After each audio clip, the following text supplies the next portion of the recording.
மாமா வந்துட்டேன். பிரியாணி கடையில தான் இருக்கேன். இப்போ வாங்கிட்டு வந்துடுவேன் மாமா. சரி. என்ன சார் வேணும்? 8-10 பிரியாணி பார்சல். டன். உட்காருங்க சார். மாஸ்டர் 18 பிரியாணி பார்சல் பண்ணிடுவோம். ஐயோ தயிர் பச்சடி இல்லையே. ஏய் சிவராமா,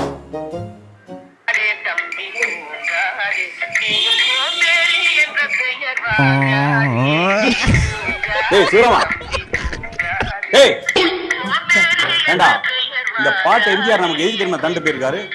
சொல்லுங்க சார். பொறுப்போடும் கடமையோடும் செயற்படுங்கிறதுக்காக இந்த பாட்டே கேட்டு நீ தூங்குறனா எவ்வளவு பெரிய கேடு கட்டவனா இருப்ப நீ. போய் தயிர் வாங்கிட்டு வாடா.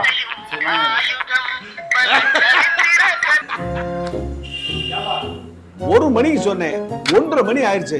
என்னமா பிரியாணி பார்சல் கட்டுறீங்க? சார் 18 பிரியாணி கட்டிட்டேன். தயிர் பச்சடி மட்டும் தான் கொஞ்ச நேரத்துல தந்துருவேன். 18 பிரியாணி சொல்லலப்பா, 10 தானே சொன்னேன். அதான் சொன்னீங்க.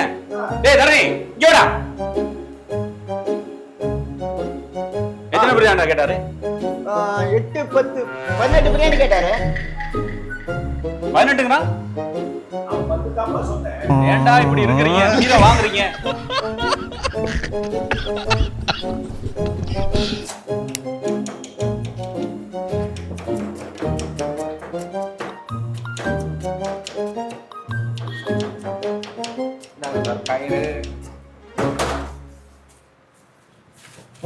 ஏய் உனக்கு என்னடா வாங்கிட்டு சொன்னேன்? பிரியாணி கட்டுறதுக்கு கயிறு யார் சொன்னீங்க? பிரியாணி கட்டுறது கயிறு கேட்டனா, தயிர் பச்சடி போடுறது தயிர் கேட்டனா? என்னடா இது? யாரா அவன் கயிறு கேட்டது? பிரியாணி கட்டுறதுக்கு கயிறு தான் வாங்க சொன்னீங்க. கயிறு வாங்க சொன்னா தயிர் வாங்க, கயிறு வாங்க சொன்னா தயிர் வாங்க சொன்னா. ஓடுறியா? ஓடுடி. இங்க தானே வரணும். இந்த கயிறு என்னைக்கு இருந்து உனக்கு தான்டா. இதுல தான்டா உன்னை தொங்க வைக்கிறது.